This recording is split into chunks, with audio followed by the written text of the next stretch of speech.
আসসালামু আলাইকুম। আপনারা যারা স্টার টেলিকমে অ্যাকাউন্ট খুলছেন কম দামে এমবি মিনিট কেনার জন্য, কিন্তু ব্যালেন্স কীভাবে অ্যাড করবেন সেটা বুঝতেছেন না, তারা এই ভিডিওটি দেখে আপনারা ব্যালেন্স অ্যাড করতে পারবেন। এবং আপনারা যারা এখনও স্টার টেলিকমে অ্যাকাউন্ট খোলেননি তারা আমাদের আগের ভিডিওটি দেখে স্টার টেলিকমে অ্যাকাউন্ট খুলে কম দামে এমবি মিনিট অফার কিনতে পারবেন।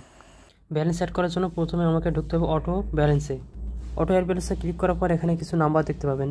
এখানে দেওয়া আছে বিকাশ নাম্বার, রকেট নাম্বার, নগদ নাম্বার, রকেট নাম্বার। তো এই তিনটি নাম্বারে আমাদের সেন্ড মানি করতে হবে। তো এখানে দেখেন কপির একটা অপশন আছে, এখানে দেখেন, এখানে চাপ দিলে নাম্বারগুলো কপি হয়ে যাবে। তো এখান থেকে আমি নগদ যে নাম্বারটা সেই নাম্বারটা কপি করে নেব। এখান থেকে আমি নাম্বারটা কপি করলাম। নাম্বারটা কপি করার পর আমি এখন নগদে চলে যাব। নগদে ঢোকার পর সেন্ড মানি অপশানে ঢুকবো। সেন্ড মানি থেকে আমি নাম্বারটা এখানে কপি করব, কপি করে পেস্ট করে দেব। নাম্বারটা এখানে পেস্ট করে দিলাম।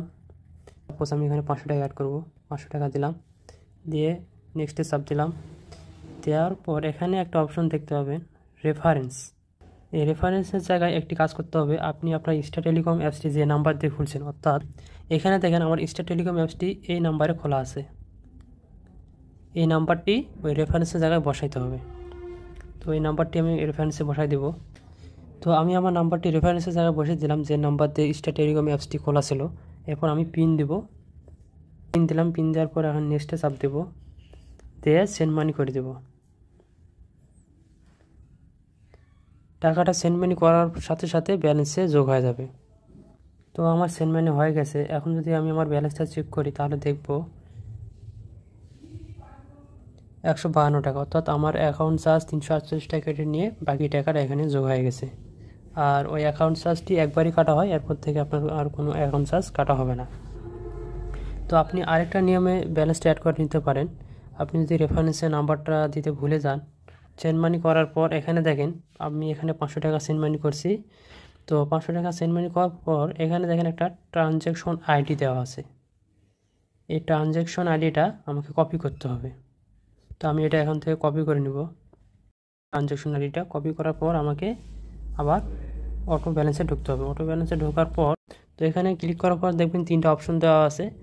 উপরে দেওয়া আছে সেন্ডার নাম্বার, অর্থাৎ আপনি আপনার যে নাম্বার থেকে, অর্থাৎ যে নগদ বা বিকাশ বা যে রকেট নাম্বার থেকে ব্যালেন্সটা সেন্ড মানি করছেন, যে টাকাটা সেন্ড মানি করছেন, সেই নাম্বারটা এখানে দিতে হবে। অর্থাৎ আমি যে নাম্বার থেকে টাকাটা সেন্ড মানি করছি সেই নাম্বারটা আমি এখানে দিব। এখানে অ্যামাউন্টের জায়গায় আপনি কত টাকা সেন্ড মানি করছেন, এখানে দেখেন আমি 500 টাকা সেন্ড মানি করছি, তাহলে অ্যামাউন্টের জায়গায় আমাকে 500 টাকা দিতে হবে। তারপর ট্রানজ্যাকশন আইডি, একটু আগে যে ট্রানজ্যাকশন আইডিটা আমরা কপি করলাম, এখানে দেখেন ট্রানজ্যাকশন আইডিটা কপি করে আমাদের নিচে বসা দিতে হবে।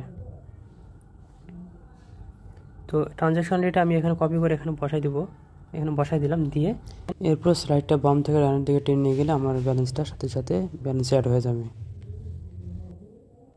এই দুই নিয়মে আপনি ব্যালেন্সটা অ্যাড করে নিতে পারবেন। এবং ঠিক একইভাবে বিকাশ এবং রকেট থেকেও অ্যাকাউন্টে টাকা অ্যাড করে নিতে পারবেন। ধন্যবাদ।